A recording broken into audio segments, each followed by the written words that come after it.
సిలువ శక్తి అనేటువంటి అనుదిన వర్తమాన కార్యక్రమం చూస్తున్న మీ అందరికీ ప్రభువైన యేసుక్రీస్తు వారి శ్రేష్టమైన నామంలో వందనాలు శుభములు తెలియచేసుకుంటూ ఉన్నాను. ఈరోజు మన ధ్యాన అంశము మత్తయి సువార్త 26వ అధ్యాయము 14 నుంచి 16 వరకు నేను చదువుతున్నాను. చూడండి. అప్పుడు 12 మందిలో నొకడగు ఇస్కరియోతు యోధ ప్రధాన యాజకుల యొద్దకు వెళ్ళి, నేను ఆయనను మీకు అప్పగించిన ఎడల నాకేమి ఇత్తురని వారిని అడిగాను. అందుకు వారు 30 వెండి నాణెములు తూచి వానికి ఇచ్చిరి. వాడప్పటి నుండి ఆయనను అప్పగించుటకు తగిన సమయము కనిపెట్టుచుండెను. మనము ధ్యానం చేసుకుంటున్నాము ఇస్కరియోతు యోధ డబ్బు సంచి గురించి. ఇస్కరియోతు యోధ ఎవరంటే యేసుక్రీస్తు ప్రభు వారి శిష్యులలో 12 మందిలో ఒకడు ఆయన. మరి ప్రభువే సెలెక్ట్ చేసుకున్నారు వీళ్ళందరినీ కూడా. ఈ శిష్యులందరినీ కూడా దేవుడే సెలెక్ట్ చేసుకుని 3.5 సంవత్సరాలు ఆయనతో పాటు పరిచర్యలో ట్రైనింగ్ ఇచ్చారు. ఆయన కూడా తీసుకుని వెళ్ళారు. ఆయన చెప్పిన బోధంతా వీళ్ళు విన్నారు. అంత మాత్రమే కాదు, వాళ్ళని అభిషేకించారు. ఈయన ఇద్దరిద్దరుగా సేవకి పంపించారు. వాళ్ళు ఆ యొక్క గ్రామాలలోనికి వెళ్ళినప్పుడు రక్షించబడిన వారికి యేసయ్య కాదు, వాళ్ళే బాప్తిస్మం ఇస్తూ ఉండేవారని రాయబడి ఉంది. మాట చూద్దామా? యోహాను సువార్త 4వ అధ్యాయం 3వ వచనం. అయినను యేసే బాప్తిస్మం ఇయ్యలేదు కానీ ఆయన శిష్యులు ఇచ్చుచుండేరి. అవునా కదా?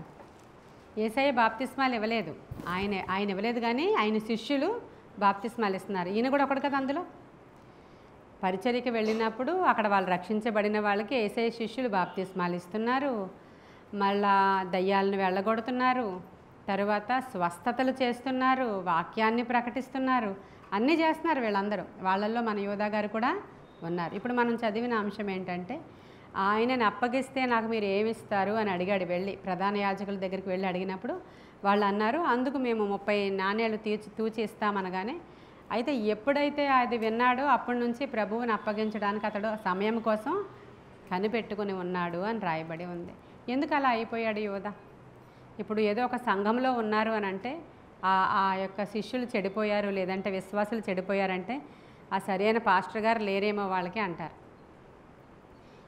ఎవరో మన సంఘంలో ఒక పిల్లోడు టాటూ వేసుకుంటే, అంటే ఏంటిది, పచ్చబొట్టు వేసుకుని తిరుగుతుంటే అక్కడ ఆ వీధిలో వాళ్ళు, మిగతా వాళ్ళు క్రైస్తవులు అన్నారు, మీ పాస్టమ్మ గారు చెప్పరా, ఇలాంటివన్నీ వేసుకోకూడదని మీ పాస్టమ్మ గారు చెప్పరా, మీ పాస్టమ్మకి తెలియదా అంటున్నారు. ఎవరిని అంటున్నారు? సేవకులను అంటున్నారు. ఆ అబ్బాయి వేసుకున్నది నాకు కనబడితే నేను చెప్తాను. వాళ్ళు వేసుకున్నది ఎక్కడో లోపల వేసుకుంటే పాస్టమ్మ గారు చొక్కా విప్పి చూడరు కదా. వాళ్ళకి లోపలే వేసుకుని వచ్చాడు ఆ అబ్బాయి, మనకు తెలియలేదు. కాబట్టి వాళ్ళు ఏమంటున్నారు, మీ సేవకులు చెప్పరా, మీ పాస్టమ్మ గారు చెప్పరా అంటున్నారు. ఇప్పుడు యేసుక్రీస్తు ప్రభు వారితో కూడా ఉన్నటువంటి యూదాకి ఇలాంటి చెడ్డ బుద్ధి ఎందుకు వచ్చింది మరి? అంటే కేవలం సేవకులనే అంటుంటే ఆయన దేవుని కుమారుడయ్యుండి మెస్సయ్యాగా వచ్చి ఈయనతో పాటు సహవాసం చేసి 3.5 సంవత్సరాలు నిరాటంకంగా ఆయనతో కొనసాగాడు. అయితే శిష్యులందరూ ఒక ఎత్తు అయితే ఈయన గారికి ఒక స్పెషల్ జాబ్ ఉంది. ఆ జాబ్ ఏంటంటే డబ్బు సంచి ఈయనతో పాటు ఉంచుకునేవాడు. డబ్బు సంచి ఈయనతో ఉంటుంది. ఎవరు ఆఫరింగ్స్ ఇచ్చినా, ఎవరు దేవునికి కోసమని డబ్బులు తెచ్చిచ్చినా అవన్నీ ఎవరి దగ్గర ఉంటాయి? యోధా దగ్గరే ఉంటాయి. యోధా దగ్గరే సంచి ఉంటుంది.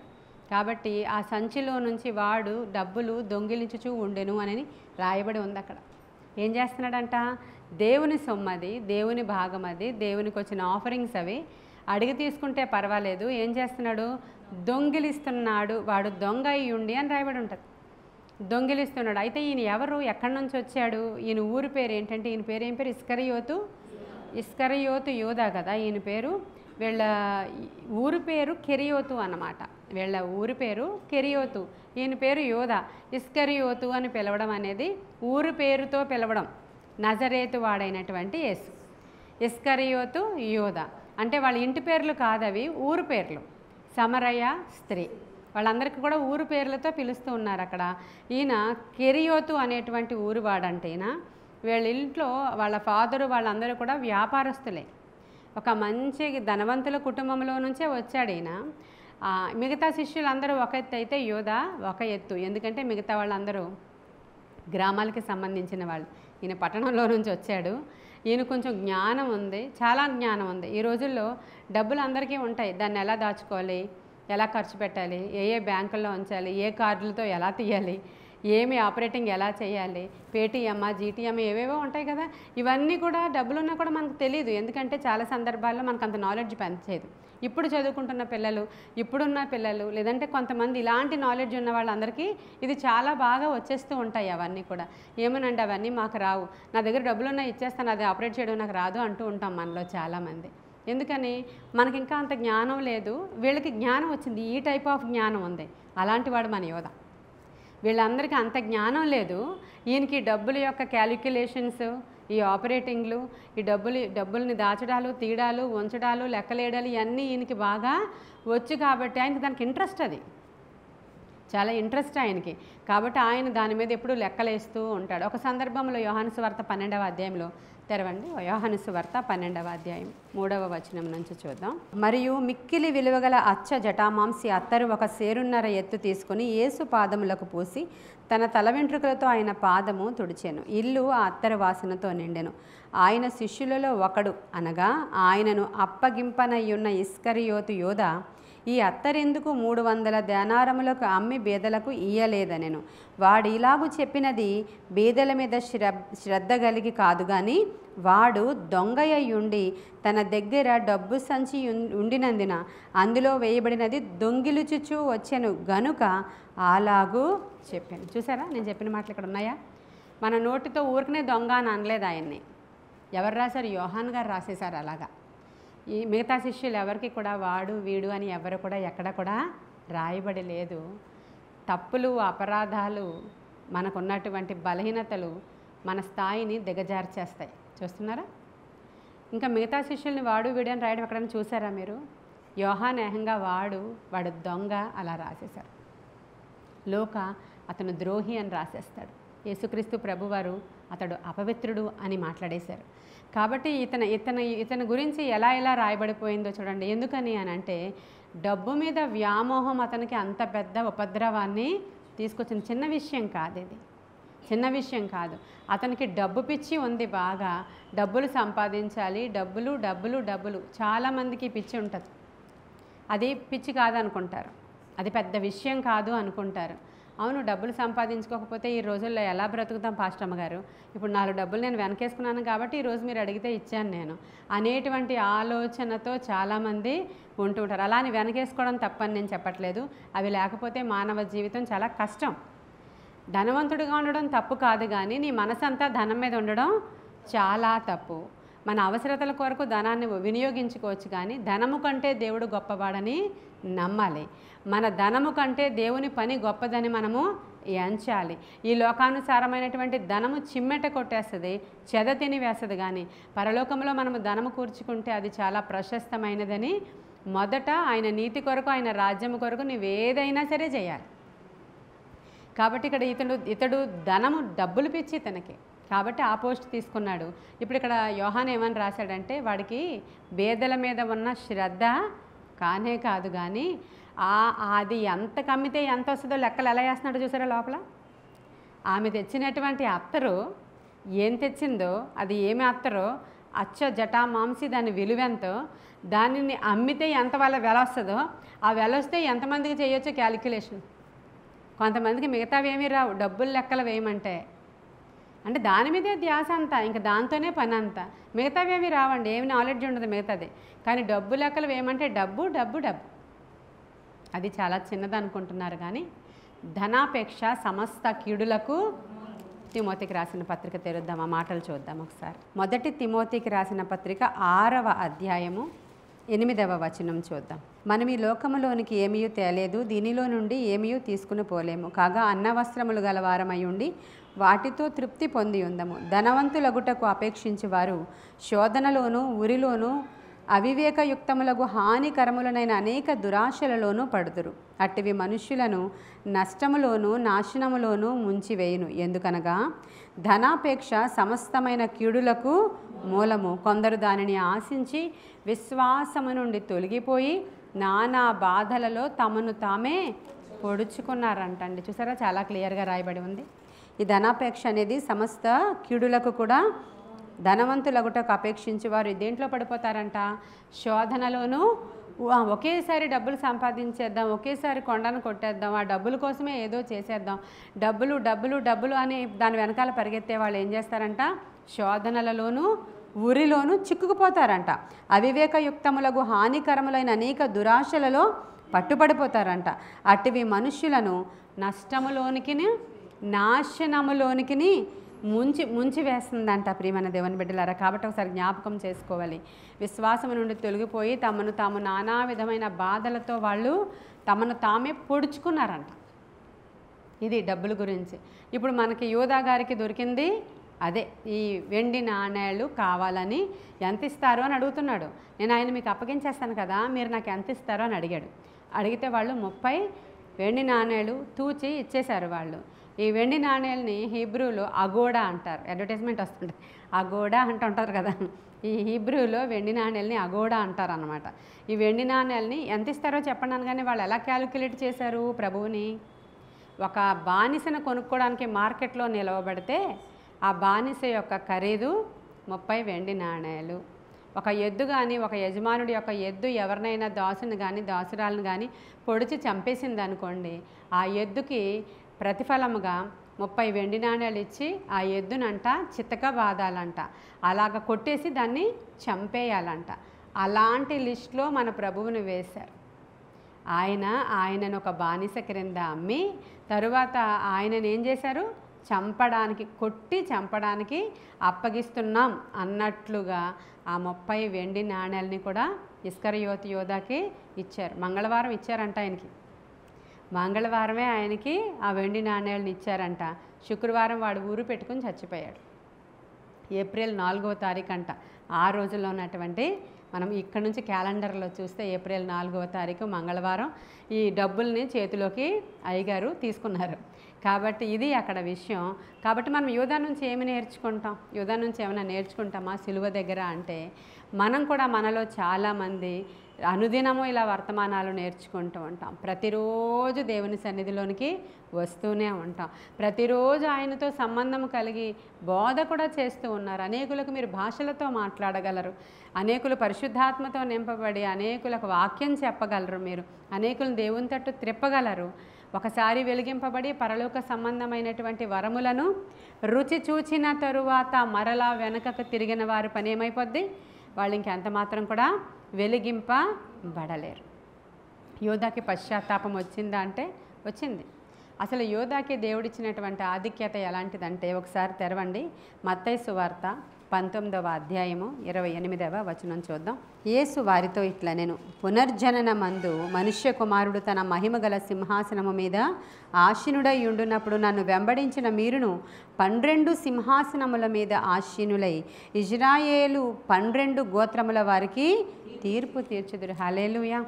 ఈ 12 మందిని దేవుడు ఏర్పాటు చేసుకున్న తరువాత ధనవంతుడు గురించి మాట్లాడుతూ ప్రభువు ధనవంతుడు దేవుని రాజ్యంలో ప్రవేశించుట దుర్లభమని ఆయన చెప్పినప్పుడు, మరి ధనవంతుడు పరలోక రాజ్యంలో ప్రవేశించుట కంటే ఒంటే సూది బెజ్జములో దూరుట సులువు అనేటువంటి మాట చెప్పినప్పుడు శిష్యులు ఈ మాట విని వాళ్ళు ఏమైపోయారంట, మిక్కిలి ఆశ్చర్యపడిపోయి, అలా అయితే ఎవరు వెళ్తారు ప్రభు పరలోక రాజ్యంలోనికి?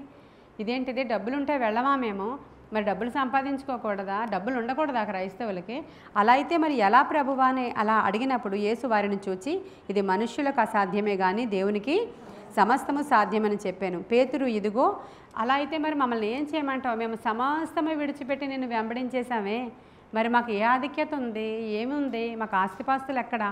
ఎలా మరి? మేము అన్నీ విడిచిపెట్టేసాం. ధోనిలను విడిచిపెట్టాం, వలలను విడిచిపెట్టాం, వ్యాపారాలు విడిచిపెట్టాం, ఉద్యోగాలు విడిచిపెట్టాం, బిడ్డల్ని భార్యల్ని అందరినీ కూడా ఎక్కడో దూరంగా పెట్టి నిన్ను వెంబడించాం, మరి మాకేం దొరికింది అని అడిగినప్పుడు ప్రభు చెప్పారు, తీర్పు దినాన నేను వస్తానే, సింహాసనం మీద కూర్చుండినప్పుడు మీరు కూడా ఏమవుతుందంట, మీకు కూడా ఏమవుతుందంట, మహిమగల సింహాసనం మీద ఆసీనుడై ఉండినప్పుడు నన్ను వెంబడించిన మీరును 12 సింహాసనముల మీద ఆసీనులై ఇజ్రాయేలు 12 గోత్రముల వారికి.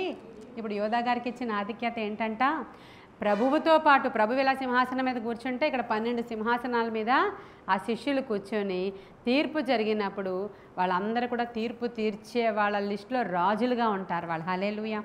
వాళ్ళ యొక్క పేరు మీదన పునాది రాళ్ళు ఉంటాయి, వాటి మీద వీళ్ళ పేర్లు ఉంటాయి. పరలోక రాజ్యంలో స్తంభాలుగా వీళ్ళ పేర్లు ఉంటాయి. వాళ్ళు సింహాసనాల మీద ఎక్కి వాళ్ళు తీర్పు తీరుస్తారు. అలాంటి ఆధిక్యత దేవుడిస్తే ఇప్పుడు మనకి కూడా అదే ఆధిక్యత. రేపొద్దున్న మనము దేవునితో సహవాసము చేసి ఆయన వచ్చినప్పుడు దూతలతో పాటు ఆర్భాటముతో బోర శబ్దముతో మనము కొనిపోబడినప్పుడు మనల్ని కూడా దేవుడు అలాంటి ఆధిక్యతతోనే నింపుతానంటారు. దేవదూతలకి లేనటువంటి ఆధిక్యత మనకిస్తానని చెప్తే ఈ లోకంలో ఉన్నటువంటి తుచ్చమైనటువంటి విషయాలని దృష్టిలో పెట్టుకొని భక్తిహీనమైపోయి భక్తిలో దిగజారిపోయి నాకు ఇది దొరకలేదు, నాకు అది దొరకలేదు, నాకు అది లేదు, నాకు ఇది లేదు, నేను ఇది పోగొట్టుకున్నా, అది పోగొట్టుకున్నా, నా జీవితం ఏంటి ఇలా పాడైపోయింది, ఇదేంటి అదేంటి 24 గంటలు యహలోకపరమైనటువంటి చింతలతో ఏడవబడుతూ మొదట ఏం వెతకమన్నారు ప్రభువు? నా నీతిని, నా రాజ్యాన్ని వెదకండి, అప్పుడు మీకు కావలసినవన్నీ అనుగ్రహించబడతాయంటే మొదట ఇవన్నీ ఇవ్వు, తర్వాత నీ సంగతి చూస్తామంటారు ప్రతి ఒక్కరు కూడా. మొదట ఇవన్నీ నీకు ఎంతకని తృప్తి వస్తుంది, మొదట ఇవ్వు అంటే ఏమని ఇవ్వాలి? ఫస్ట్ ఉద్యోగాలు అంటారు, పిల్లల చదువులు అంటారు, పిల్లల మంచి మంచి మార్కులు అంటారు, అంతే కదా ఉషా? ఇప్పుడు మార్కులు చదువులు ఆ తల్లికి, ఆ తర్వాత కొన్ని రోజులు పోయిన తర్వాత పెళ్లి సంబంధాలు, పెళ్ళి ఆ తల్లికి, ఆ తర్వాత మళ్ళీ ఆ పిల్లకి మళ్ళీ మంచి పిల్లలు పుట్టాలి, మళ్ళీ మంచి సంబంధాలు రావాలి, ఆ తర్వాత మళ్ళీ ఆ మనవలు వస్తారు కదా, అమ్మజమ్మ మనల్ని అడుగుతూ ఉంటుంది, మళ్ళీ ఆ మనవలకి మంచి చదువు, ఆ మనవలకి మంచి స్కూల్లో సీటు. నేను ఈ రిక్వెస్ట్లు నాకు 15 సంవత్సరాల నుంచి వరుస పెట్టి ఒకరి తర్వాత పెళ్ళి తర్వాత పిల్లలు, పిల్లల తర్వాత వాళ్ళ డెలివరీల తర్వాత మళ్ళీ ఇంకో పెళ్ళి తర్వాత డెలివరీ, తర్వాత ఆ మనవలు, ఇప్పుడు ఆ మనవలు మళ్ళీ ఇంటర్లోకి వచ్చారు, ఇప్పుడు ఇంజనీరింగ్లో కూడా వచ్చారు. రిక్వెస్ట్లు ఏమి కూడా అవి ఆగవు, దాని గురించి గోల ఆగదు మనకి. ఒకసారి జ్ఞాపకం చేసుకోండి అమ్మా, చెయ్యండి అమ్మా.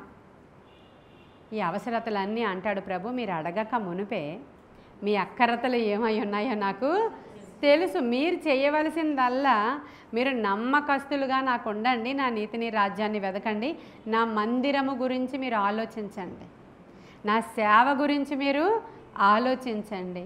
యహమందు నా సేవ గురించి ఆలోచించిన మీకు నేను ఎవరికి కూడా రుణం ఉండేవాడని నేను అసలు, మీరు నాకు గిన్నెడు చన్నీళ్ళు ఇచ్చారనుకో నా నామమ్మ పేరట, నేను రుణం ఉంచుకోను మీకు. హల్లెలూయా.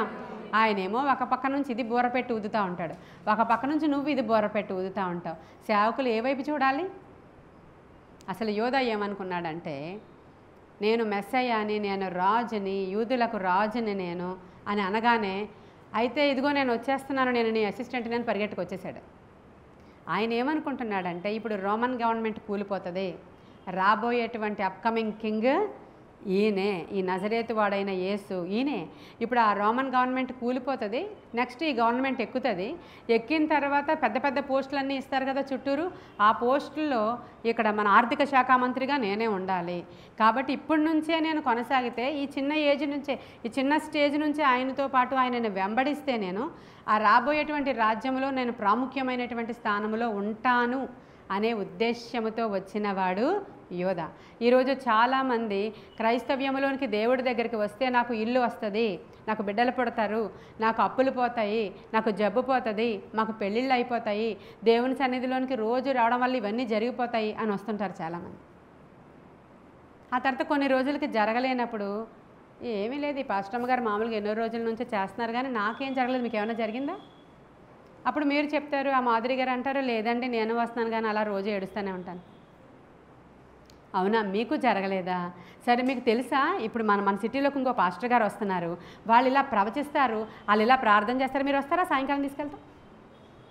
అప్పుడు మాధురి గారు అడుగుతారు, అలా అడిగితే అలాగా వస్తాను. మన లిల్లీ గారు కూడా అలాగే అన్నారు, వాళ్ళ అమ్మగారికి ఎక్కడో హీలింగ్కి పంపించాలని. వాళ్ళ అమ్మగారి కోరిక, ఆవిడ కోరిక కాదు. టీవీలో చూసారంట, యూట్యూబ్లో చూసారంట, ఆ పాస్టర్ గారి దగ్గరికి వెళ్తే అందరూ లేచి పరిగెట్టేస్తున్నారంట, స్వస్థతలు జరిగిపోతున్నాయంట. కాబట్టి అక్కడికి వెళ్ళాలని అమ్మ చాలా కోరుకుంటుంది, కొంచెం ప్రార్థన చేయండి పాస్టర్ అమ్మగారు. సరే ప్రార్థన చేద్దాం, చేసిన తర్వాత ఇంకా పోన్లే ఆవిడ కోరిక అలా ఉన్నట్లుంది, ఆయన దగ్గర తీసుకెళ్ళండి, పోనీ ఎక్కడ విశ్వాసం పనిచేస్తుందో అక్కడ అవుతుంది, నో ప్రాబ్లం అన్నాను నేను. సరే అని చెప్పి ఫోన్ చేశారంట అక్కడికి. చేసినప్పుడు అలాగా పేషెంట్ ఎక్కడ తీసుకొస్తారా అని అడిగారంట వాళ్ళు.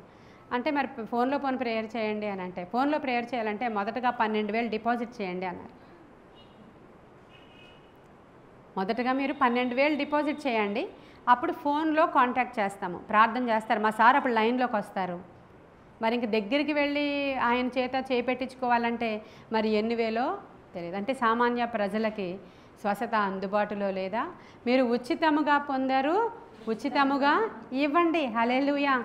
మన దగ్గరికి ఎవరైనా వస్తామంటే నేను ఫస్ట్ ఏం చెప్తాను, మీరు రావాల్సిన అవసరత లేదండి, ఇంత దూరం రావడం ఎందుకు, ఫోన్లో ఇదిగో కనెక్ట్ చేస్తారు వీళ్ళు, నేను స్వస్థత ప్రార్థన మీకు చేస్తాను, మీరేమీ పంపించాల్సిన అవసరత మనకి లేదు, మీకు స్వస్థత అయితే చాలు అనేది మనం మాట్లాడుతున్నాం. అప్పుడు వాళ్ళు అంటారు, మీకు మినిస్ట్రీలో చాలా డబ్బులు ఎక్కువైపోయినాయి కాబట్టి తీసుకోవట్లేదేమో. మామూలుగా అయితే మరి ఆఫరింగ్స్తోనే కదా సంఘము నడవాలి, మరి కానుకలతోనే కదా మరి దేవుని యొక్క ఆలయ పనులు, మరి సేవకుల యొక్క పోషణ జరగాలి అనే మాట చెప్తూ ఉన్నారు వాళ్ళు. అది సంఘము ద్వారా జరుగుతుంది కదా. అది ఏ సంఘం అయితే దేవుడు అప్పగించారో ఆ సంఘం ద్వారా జరుగుతుంది. వాళ్ళు ప్రేరేపించబడి వాళ్ళకి కృతజ్ఞతార్పణ చెల్లించుకోవాలని మనసులో అనిపించి వాళ్ళు ఎంత ఇస్తారో అది వాళ్ళ ఇష్టం, వాళ్ళు పొందుకుంటారు. అది ఇక్కడ నీకు 12,000 నువ్వు ఫస్ట్ ఆ బ్యాంకులో వేస్తే, వాళ్ళకి వేస్తే 12,000 పడ్డాయో లేదో చూసుకున్నాక పాస్టర్ గారు లైన్లోకి వస్తారు. ఇప్పుడు ఇలా ఉంది మన ప్రస్తుతం రోజుల్లో, ఇలా పరుగులు పెడుతున్నాం. ప్రభువు అంటున్నాడు, నేను ఇచ్చిన రక్షణ ఉచితము, నేను ప్రతి ఒక్కరికి ఏ పక్షపాతం కూడా లేకుండా స్వస్థపరిచేవాడని. నేను ఎవరైతే అబ్బా తండ్రి అని నాకు మొర్ర పెడతారో వారి పక్షముగా నేను వారి విజ్ఞాపనలు వింటాను. వారి నా తట్టు తిరిగితే నేను వారి తట్టు తిరుగుతాను. వారు ఏ పొలంలో నాటపడ్డారో ఆ సేవకులకు వాళ్ళు నమ్మకస్తులుగా ఉండి వాళ్ళు ఆరాధన చేసినప్పుడు ఆరాధనలోనే నేను అద్భుతాలు చేస్తాను. ఒక చోట కదా నీవు నాటపడాలి, ఒక చోట కదా నీవు విశ్వాసంతో ఉండాలి. కానీ ఇంకా మంచి సేవకులు వచ్చారు, వాళ్ళు మంచి వాళ్ళు అంటే వెళ్ళి వాక్యం వినడంలో ఎంత మాత్రం కూడా తప్పులేదు, వెళ్ళొచ్చు. ఏ మీటింగ్ జరిగినా వెళ్ళొచ్చు మీరు. అలాని పాస్టర్ గారు ఇక్కడే స్టిక్ చేస్తున్నారేమో అని ఎవరు అనుకోకూడదు. నేను ఇంకా మన వాళ్ళకి చెప్తాను, వెళ్ళి చూసిరండి ఎలా ఉందో, ఏమైనా మంచి వాక్యం ఎత్తబడుతుందా, ఏమైనా మంచిగా ఉందా, మన దగ్గర లేనిది ఇంకా మంచిగా ఆపరేటింగ్ అక్కడ ఏమైనా జరుగుతుందా, మనం ఇంకా నేర్చుకోవాల్సింది ఏమైనా ఉందా, వెళ్ళిరండి అని నేను పంపిస్తాను. నేను వెళ్ళమంటాను, నేను మన పిల్లల్ని వెళ్ళమంటాను, మ్యూజిక్ ఎలా ఉందో చూడండి అక్కడ, మన పెద్దవాళ్ళని వెళ్ళమంటాను, నేను చూసిరండి, ప్రాబ్లం ఏమీ లేదు. అంతే. అది జనరల్గా చూడడానికి వెళ్ళరు. నిజంగా అక్కడ ఏమైనా ఉంటే ఫలాన్ని పొందుకోండి. ఆ సేవకుడు ఇంకా అంత మంచి అభిషేకించబడిన వాడంటే ఆయన దగ్గర నుంచి వచ్చినటువంటి ఆ తలాంతు అభిషేకాలు పొందుకోవడంలో ఏ తప్పు కూడా లేనే లేదు. కానీ వాళ్ళు ఊహించి ఆశించి వచ్చింది ఏంటంటే అక్కడికి వెళ్ళి నేను ఆర్థిక శాఖ మంత్రిగా వెరీ నెక్స్ట్ మూమెంట్ పోస్టింగ్లో ఉంటాను. 1 సంవత్సరం అయిపోయింది. ఆయన అంటారు, రండి కత్తులు గుదియలు తీసుకుని వెళ్దాం అని అంటలేదు ఆయన. ఒక చెంప మీద కొడితే ఇంకో చెంప చూపించాను అంటున్నాడు ఈయన. ఇదేంటిది, ఈయనేమో యుద్ధం చేస్తాడు, నేనేమో రోమన్ గవర్నమెంట్ వాళ్ళతో యుద్ధం వస్తుంది, యుద్ధం చేస్తాడు, ఈయన నెగ్గేస్తాడు, ఈయనే రాజు అయిపోతాడు, మాకు ఆ పౌరసత్వం వచ్చేస్తుంది అని నేను అనుకుంటుంటే మీరు ఎవరికి హాని చేయొద్దు అంటాడు ఒక పక్క. ఒక చెంప మీద కొడితే ఇంకో చెంప చూపించండి, 2 అంగీలు ఉన్నాయా, ఒక అంగీ ఇచ్చి అంటాడు ఈయన. ప్రేమ ప్రేమ ప్రేమ అంటాడేంటి ఈయన, నాకేమి తోచట్లేదు. వాక్యం చెప్పినప్పుడు వింటూ ఉన్నప్పుడు ఏమనిపిస్తుంది, మిగతా శిష్యులకి లోపలికి వెళుతుంటే ఈ యొక్క యోధాకి ఇక్కడే ఉండిపోతుంది. రోజు ఇదే బోధ, ఇంకెంతసేపు ఇదే బోధ, ఇంకేమన్నా చెప్పు ఇంకేమన్నా చెప్పు. ఆయన చెప్తున్నాడు కానీ ఈయనకి లోపలికి ఏమీ కూడా వెళ్ళడం లేదు. 3.5 సంవత్సరాలు విన్నాడు, అభిషేకించబడ్డాడు. ఈయన అభిషేకిస్తే వరాలు వచ్చేసినాయి ఆయనకి. ఈయన ప్రార్థన చేస్తుంటే అవతలోళ్ళు స్వస్థలైపోతున్నారు. ఈయన బాప్తిస్మాలు ఇచ్చేస్తున్నాడు, ఈయన వాక్యం చెప్పేస్తున్నాడు. కానీ హృదయంలో మార్పు ఏమీ కూడా లేనే లేదు. ఇక్కడ గమనించండి, ఈరోజు సిలువ దగ్గర మనం ఎలా ఉండాలి, మన హృదయంలో మార్పు వచ్చిందా, మనం దేని మీద మన ఆలోచనలు ఉన్నాయి, మన తలాంతులు దేని కొరకు ఉపయోగిస్తున్నాము, ఏదో ఒక లాభము ఏదో ఒకటి మభ్యపాటు అవన్నీ కలిగి ఎవరో అన్యులు వచ్చినట్లు వచ్చావా దేవుడి సన్నిధిలోనికి, మెస్సయ్య ఆయనే అని నమ్మి వచ్చావా, ఆయనే రేపటి దినాన్ని నిత్య జీవాన్ని నీకు ఇచ్చేవాడని నమ్మావా. పుట్టడం కాదు జీవితానికి స్టార్టింగ్, చనిపోయిన తర్వాత ఒక లైఫ్ ఉంది, యుగయుగాలు ఆయనతో ఉండాలనే సత్యం నీకు తెలుసా, ఆయన నిన్ను నడిపిస్తున్నాడని తెలుసా, లేకపోతే పైపైన విషయాలు చూసి ఏమీ జరగట్లేదులే అని కోతిలాగా అక్కడి నుంచి గెంతుతున్నావా. నిజమే, ఈ మాటలు మీకు ఉపయోగించాల్సినవే. కాబట్టి ఏం చేద్దాం, నిజంగానే ఆయన అదే ఆలోచించి ఇంకెంతకీ ఏమీ ఈయనతో ఉపయోగం లేదు, వాళ్ళందరూ కొడుతుంటే ఈయన దాక్కుని పారిపోతున్నాడు, ఈయన పట్టుకుందామని వస్తే యెరూషలేము దేవాలయం నుంచి దాక్కున్నాడేంటి, ఈయన రాజు అంటున్నారు కదా, మెస్సయ్య అంటున్నాడు కదా, రాబోయేటువంటి ప్రభుత్వం అంటున్నాడు కదా, ఈయనకి రాజ్యం లేదా, ఈయన వెనకాల సేనా వ్యూహాలు ఏమీ లేవా, ఈయనకి వెనకాల ఎవరు కూడా సపోర్ట్ లేరా, లేరే, నిజంగానే లేరు, ఎవరు లేరు, దాక్కుంటున్నాడేంటి వాళ్ళు వచ్చినప్పుడు ఈయన, మళ్ళీ వెళ్ళి ప్రార్థన చేసుకుంటాడు, భయపడుతున్నాడేంటి ఈయన, నాకు నచ్చలేదు. కాబట్టి లాభం లేదు. ఇటు దేవునితోనూ సహవాసం చేస్తూ అటువైపు అంట ప్రధాన యాజకులతో ఫ్రెండ్షిప్ మొదలుపెట్టాడంట. చూడండి, చాలామంది దేవునికి సంబంధించిన వాళ్ళలాగే కనబడతారు. ప్రక్కన ఎవరైనా దేవుని దూషించేవారు, సేవకుల్ని దూషించే వాళ్ళు ఉంటే వాళ్ళతో కూడా వెళ్ళి మాట్లాడేస్తూ ఉంటారు వీళ్ళు. ఆ దూషణ మాటలు విని ఆనందిస్తూ ఉంటారు వీళ్ళు. సేమ్ చేస్తున్నాడు. మరి ఆ యొక్క సహవాసం ఏమైంది? ఇప్పుడు ఎక్కడి వరకు వెళ్ళిపోయిందంటే, ఏముంది అప్పగించవచ్చు కదా ఆయన్ని అని అడిగారు వాళ్ళు. అడిగితే అప్పగించేస్తాను, దానిదే ఉంది, ఏదో అనుకున్నాను కానీ ఏమీ లేదు, మామూలే తీసేసుకోండి అని చెప్పి. ఎంత ఇస్తారేంటి ఆయన అప్పగిస్తే? అదే కదా మాట్లాడాడు అక్కడ. ఎంత ఇస్తారు ఆయన అప్పగిస్తే చెప్పండి అన్నాడు. 30 వెండి నాణ్యాలని అలా చెప్పగానే ఆ రోజు నుంచి ఆయన ఈయనను అప్పగించాలి అనేటువంటి ఆలోచనతో మునిగిపోయాడంట. పక్కనే ఉన్నాడు కానీ ఆలోచనలన్నీ అవే. అలాంటి ఆలోచనలో ఉన్నవాడికి ఎంత మంచి బోధ చెప్తే వెళుతుందండి, ఎంత మంచిది చెప్తే వెళుతుంది. నీకు దేవుని సన్నిధిలోనికి వస్తున్నారు కానీ లోకంలో ఒక కాలు, ఎక్కడొక కాలు. క్యారెక్టర్లో ఏ మార్పు కూడా లేనే లేదు. అదే విధమైనటువంటి వ్యభిచార సంబంధమైనటువంటి తలంపులతో ఉన్నవాళ్ళు వస్తారు, వాక్యమంతా వింటారు, అబ్బా చప్పట్లు కొడతారు, దేవునిలో ఆనందిస్తారు, తేలిపోతూ ఉంటారు. ఇక్కడ చూసినప్పుడు బయటికి వెళ్ళినప్పుడు అదే ఆలోచన, మరలా డబ్బులు ఎక్కడ దొరుకుతాయా అని వీడు తిరిగినట్లు మరలా అలాంటి ఆలోచనలతో నింపబడినటువంటి అనేక మంది క్రైస్తవులు ఈరోజు ఉన్నారంట. యూదా వాళ్ళకే సాదృశ్యంగా ఉన్నాడు ఈరోజు. ఇక్కడే ఉన్నావు నువ్వు, కానీ వెరీ నెక్స్ట్ మూమెంట్ నీ ఆలోచన ఎలా ఉంటుంది, నీ మాట తీరు ఎలా ఉంటుంది, అసలు నువ్వు ఎలాంటి ఆలోచనలు ఆలోచిస్తున్నావు, నీ హృదయం ఏది నిండిపోయిందో అవే నీ నోట్లోంచి మాటలు వస్తూ ఉంటాయి బయటకు వెళ్ళినప్పుడు. నీ బిహేవియర్ అలాగే ఉంటుంది. నువ్వెవరితో మాట్లాడుతున్నావు, నీ సహవాసం ఎవరితో? ఈయన సహవాసము ఆ పరిశైలతోటంట, ప్రధాన యాజకులతోటంట, ఏమాత్రము బుద్ధి లేనటువంటి సహవాసాలు. కాబట్టి అయితే నువ్వు వెచ్చగానైనా ఉండు, లేదంటే చల్లగానైనా ఉండు. నువ్వు వెచ్చగా ఉన్నావంటే నా నోట్లో నుంచి నిన్ను ఉమ్మి వేసి ఊసేస్తానన్నాడు ప్రభు. కాబట్టి మరి ఈయన యూదా ఈరోజు మనకు అలా సాదృశ్యంగా ఉన్నాడు. ఈరోజు ప్రభువా నేను పూర్తిగా నీ తట్టు మాత్రమే నా దృష్టిని కేంద్రీకరించి నేను ఉండాలి, నేను మొదట నీ నీతిని రాజ్యాన్ని వెతకాలి. ఎందుకంటే 12 మందిలో ఒకడైన ఈయన అలా అయిపోతే మనలో మనం ఎలా ఉన్నామో ఒకసారి పరిశీలన చేసుకోవాలి. అసలు 12 సింహాసనాల మీద అధిష్ఠిస్తారు మీరంటే సింహాసనాన్ని కోల్పోయాడండి ఆయన. కొంతమంది అంటారు ఆ సింహాసనం ఆయిందే, ఖచ్చితంగా పొందుకుంటాడు, ఆయన పశ్చాత్తాపడ్డాడు లాస్ట్లోని. కానీ సూసైడ్ చేసుకున్నాడు కదా లాస్ట్లో. ఏమైంది ఇప్పుడు? తీసుకున్నాడు ఏప్రిల్ 4వ తారీఖున తీసుకున్నాడు, మంగళవారం. అది క్రీస్తు శకము 30. అది ఆ క్రీస్తు శకము 30వ సంవత్సరంలో మంగళవారం తీసుకున్నాడు ఆ డబ్బులు. తీసుకున్న తర్వాత తీసుకున్న దగ్గర నుంచి మనశ్శాంతి ఆయనకి ఎప్పుడైతే ఆ డబ్బులు చేతిలో పడ్డాయో మనశ్శాంతి అతని శరీరంలో, జీవితంలో, తలంపుల్లో లేవు. భయపడిపోతున్నాడు. నిరపరాధిని అప్పగించాను అనుకున్నాడు తప్ప ఆయనే మెస్సయ్యా అని నమ్మలేదు అతను. ఆయనే దేవుడు, ఆయనే దేవుని కుమారుడు, ఆయనే మెస్సయ్యా అని నమ్మితే మెస్సయ్య దగ్గరికి వచ్చి ప్రార్థన చేద్దుడు. ఎలాగా? పేతురులాగా. పేతురుని అడిగాడు దేవుడు, యేసయ్య నేను ఎవరినైనా అనుకుంటున్నారయ్యా అందరూ? అయ్యా నువ్వా? ఏలియావు అనుకుంటున్నారు కొంతమంది బాప్తిస్మం ఇచ్చే యోహాను ఆత్మేమో అనుకుంటున్నారు కొంతమంది ఇర్మియా అని కూడా అనుకుంటున్నారు. అవునా, అలా అనుకుంటున్నారా? అయితే నువ్వేమనుకుంటున్నావు అని అడిగితే నేను జీవము గల దేవుని యొక్క సేవకుడు అనుకుంటున్నాను. హల్లెలూయా. నిత్య జీవపు ఊటలు గలవాడవయ్యా నీవు. నిన్ను విడిచిపెట్టి మేము ఎక్కడికి వెళతాము? నీవే నిత్య జీవపు ఊటలు గల మహారాజువి. హల్లెలూయా. నీవు దేవుని కుమారుడివి, నీవే మెస్సయ్యావని నేను నమ్ముచున్నాను. హల్లెలూయా. అదే యోధాని అడిగితే నాకు తెలీదు, రాజు అనుకున్నాను, ఇది అనుకున్నాను, అది అనుకున్నాను. ఏం లేదు, మాలాగే ఉన్నాడు, మామూలే ఆయన, ఏం తేడా లేదు మాకు ఆయనకి. ఇంకా ఏదో చెప్తున్నారు ఆయన, ఇంకా దిగజారిపోయి ఏవేవో చెప్తున్నారు, ఇంకా తగ్గి ఉండమంటున్నాడు. ఇలా అంటాడు. ఏమి నాయకత్వపు లక్షణాలు లేవు, ఏ విధంగానూ రాజుగా అవ్వడానికి కత్తి గుదియలు ఏమీ కూడా ఆయన దగ్గర లేవు, ఏమో నాకేమో అనిపించలేదు అని ఈయన చెప్తున్నాడు. పేతురు అడిగితే పేతురు ఇలా చెప్పాడు. అందుకని ఇద్దరు తప్పు చేశారు. ఇప్పుడు పేతురేమోని నిత్య జీవపు ఓటలు గల మహారాజుగాను, మెస్సయ్యగాను, దేవుని కుమారుడుగాను ఆయన నమ్మాడు. కాబట్టి ఆయన దగ్గరికి వచ్చి పశ్చాత్తాపడ్డాడు, క్షమించమని అడిగాడు, శరణు జొచ్చాడు, వేడుకున్నాడు, కన్నీరు విడిచాడు, ప్రార్థన చేశాడు. ఇప్పుడు ఈ నీళ్ళు అంటాడు, బాబోయ్ మీ డబ్బులు నాకొద్దు, నా హృదయంలో మనశ్శాంతి లేదు, ఇదిగో తీసుకోండి 30 వెండి నాణ్యాలని దేవాలయంలో విసిరేశాడంట.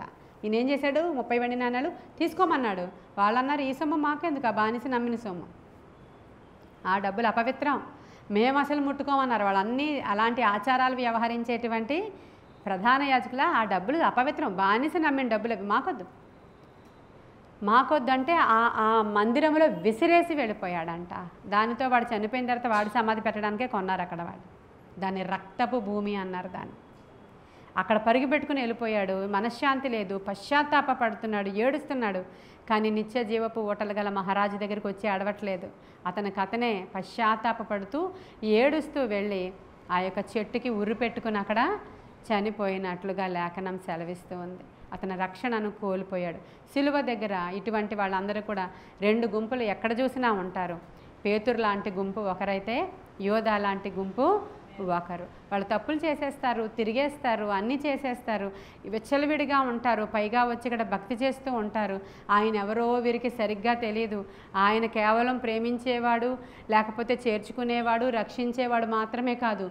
ఆయనకి ఉగ్రత వచ్చిందంటే, ఆయన కనుదృష్టి పడిందంటే, ఆ తర్వాత నువ్వు నరకాగ్నిలో కొయ్యలో ఎలా కాలిపోతావో, తర్వాత ప్రభువా ప్రభువా అని ఎంత పిలిచినా నీవెవరివో నాకు తెలియదు. మరి ఇలాంటి బోధకులందరూ చెప్తున్నా వినని నువ్వు, నేను చెప్తే మాత్రం ఏం వింటావు? బోధకులు మాట వినని నువ్వు అప్పుడే మారాలి, అప్పుడే పశ్చాత్తాపం రావాలి. ఈ వాక్యాలే మీ హృదయాలలో ఫలించి పశ్చాత్తాపము తీసుకున్నావు. సేవకురాలు చెప్తున్నంతసేపు నీకు ఏ చలనం చీమ కుట్టినట్లు లేదే, నేను చెప్పినా కూడా నీకేమీ కూడా ఎక్కదు, కాబట్టి నేను నిన్ను విసర్జించాను అంటాడంట ఆయన. కాబట్టి యూదా జీవితంలో నుంచి చాలామంది ఈరోజు వింటున్న వాళ్ళందరూ నేర్చుకోవాల్సింది ఏంటంటే, ఇక్కడే ఇప్పుడే ఆ కొండల కొద్దీ డబ్బులు సంపాదించుకోవాలి అనుకోవడం చాలా తప్పు. ఆయనను వెతికితే, ఆయన ఆత్మలో మనం ఆనందిస్తే అన్నీ కూడా ఆయన సమకూడి జరిగిస్తాను అని చెప్పాడు ఆయన. కాబట్టి పరలోక సంబంధమైనటువంటి విషయాల ఎడల మనకి ఆశ, ఆసక్తి ఉండాలి. యోహాను సువార్త 13వ అధ్యాయము 18వ వచనం. మిమ్మల్ని అందరినీ గూర్చి నేను చెప్పలేదు, నేను ఏర్పరచుకొనిన వానిని ఎరుగుదును, కానీ నాతో కూడా భోజనము చేయువాడు నాకు విరోధముగా తన మడమ ఎత్తెను అను లేఖనము నెరవేరుటకై ఇలాగూ.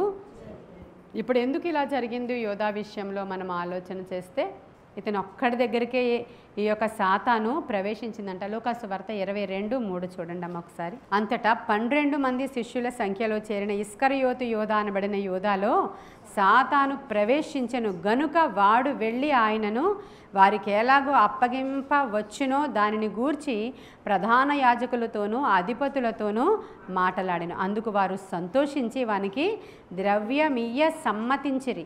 వాడు అందుకు ఒప్పుకొని జనసమూహము లేనప్పుడు ఆయనను వారికి అప్పగించుటకు తగిన సమయము వెదుకుచూ ఉన్నాడంట. ఎందుకని వీడి పని చేశాడు అంటే, సాతాను వాడిలో ప్రవేశించింది, అది చూపించడానికి ఇష్టపడ్డాను నేను. అంటే యేసయ్యతో పాటే ఉంటున్నా సరే మనలో కూడా ప్రవేశిస్తుందా లేదా? రావచ్చు. ఎందుకంటే అవకాశం ఇస్తే వస్తాడు వాడు. అవకాశం ఇస్తున్నాడు కదా. ఎలా అవకాశం ఇస్తున్నాడు? దేవునికి సంబంధికులు కాని వాళ్ళతో కబుర్లాడుతూ అవకాశం ఇస్తున్నాడు కదా. వాళ్ళతో వెళ్ళి అస్తమాను మాట్లాడుతూ హృదయం అసలు మంచిగా లేదు కదా. బయటకు అంతా కూడా ప్రభు పక్కనే నటన నటన నటన. ఎంత నటన అసలు, ఎంత నటిస్తున్నాడు. పైగా బేదల మీద చాలా శ్రద్ధ ఉన్నట్లు, ఎంతో జాలిగలవాడైనట్లు, అసలు అడుక్కునే వాళ్ళని, బేదల్ని, వీళ్ళని వాళ్ళని చాలా ఆదరించేసినట్లు, వాళ్ళందరికీ అన్ని బిస్కెట్లు ఇస్తుంటాడు అనమాట అప్పుడప్పుడు. అంటే ఈయన కొంత తీస్తాడు, దాంట్లో ₹1 పెట్టి బిస్కెట్లు ఇస్తాడనమాట. ఈయన అక్కడ ₹1000 తీసుకుంటాడనమాట. ఇలాంటివన్నీ చేస్తూ ఉంటాడు ఈయన. అందుకని వీడికి బేదల జ్ఞాపకం వచ్చినట్లుగా నటిస్తున్నాడు.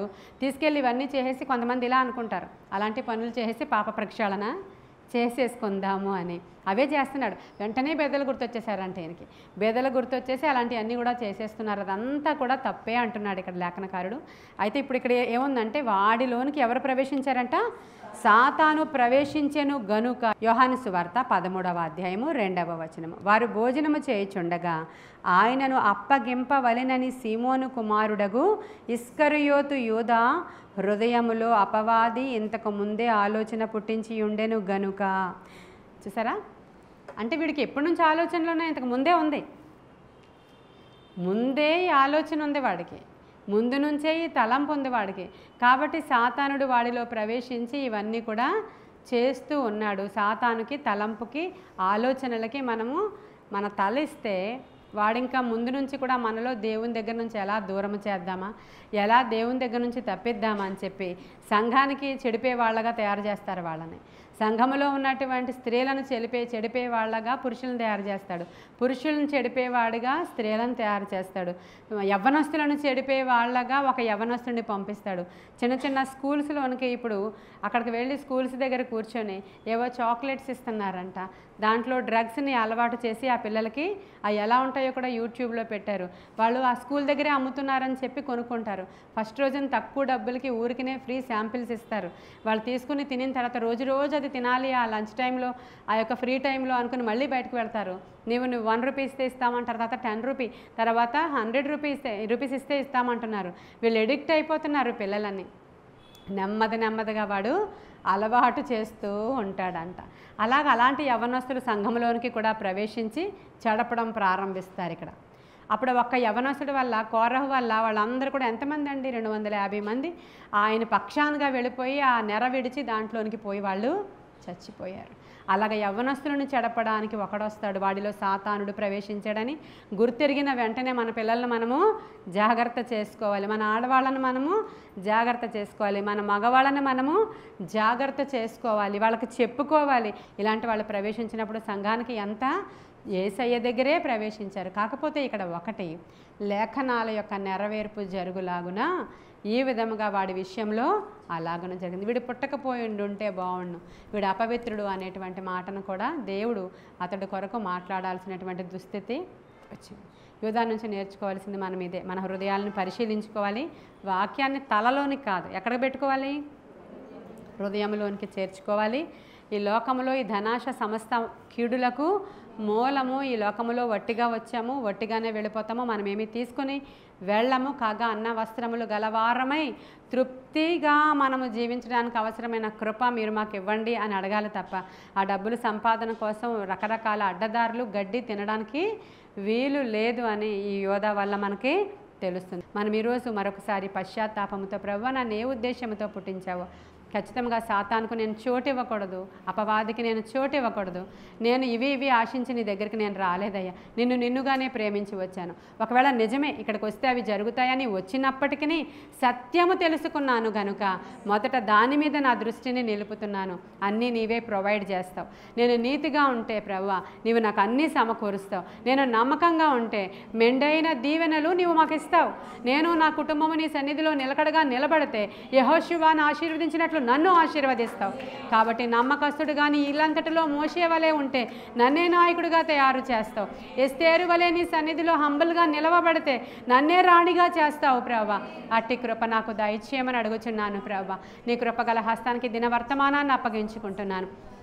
వినుచున్న వారిలో మేమంతా రెక్టిఫై అవ్వడానికి, ప్రభా మమ్మల్ని మేము సరి చేసుకోవడానికి, మమ్మల్ని మేము మీకు లోబరుచుకోవడానికి, పేతురు వలె పశ్చాత్తాపపడడానికి, మా హృదయంలో వాక్యము భద్రము చేసుకోవడానికి, ఆత్మశక్తితో మేము నింపబడ్డానికి, ఒక విడుదల ఈరోజు పొందుకోవడానికి నీ సిలువ దగ్గరికి వచ్చాము ప్రభువా. నీ సిలువ యొద్దకు వచ్చాము ప్రభువా. మేము ఏ విషయాలలో నిన్ను అప్పగించేస్తున్నామో తండ్రి. అయ్యా యోధా ఒక్కసారే నిన్ను సిలువ వేశాడు, కానీ ఎన్నిసార్లు మేము అమ్మేసుకుంటున్నామో ప్రభువా, ఎన్నిసార్లు మేము మా విధేయత అమ్మి వేశాము, ఆయన ఎవరో మాకు తెలియదని అన్నట్లుగా ప్రవర్తించాము, ఎన్నిసార్లు మా విధేయతల ద్వారా అమ్మి వేశామో నా తండ్రి. యేసు నామంలో ప్రతి విధమైనటువంటి నాయన నా తండ్రి మా విధేయతల నుంచి మమ్మల్ని విడిపించమని, మమ్మల్ని విడిపించి తండ్రి, మమ్మల్ని విడిపించి ఈరోజు ప్రభా ఎందుకు నిన్ను వెంబడిస్తున్నామో, నిత్య జీవపు మాటలు గలవాడైన నిన్ను విడిచి మేము ఎక్కడికి వెళతామని పేతురు అన్నట్లుగా మా భక్తి జీవితాన్ని ఈరోజు రెక్టిఫై చేసుకుంటున్నాము. మరొకసారి నీ వైపు చూస్తున్నాము. మొదట మా దేవుని యొక్క నీతి రాజ్యమే మాకు కావాల్సింది. అట్టి కృప మాకు దయచేయమని, లోబడే మనసును మాకు దయచేయమని నీ కృపగల హస్తానికి మమ్మల్ని మేము అప్పగించుకుంటూ నజరేయుడైన యేసయ్య శ్రేష్ఠ నామంలో మా ఈ ప్రార్థనలన్నీ నీ సన్నిధికి చేర్చుకుని జవాబు దయచేయమని మిక్కిలి వినయముగా అడిగి ప్రార్థించి వేడుకొని పొందుకొని ఉన్నాము మా ప్రియ పరలోకపు మా తండ్రి. God bless you.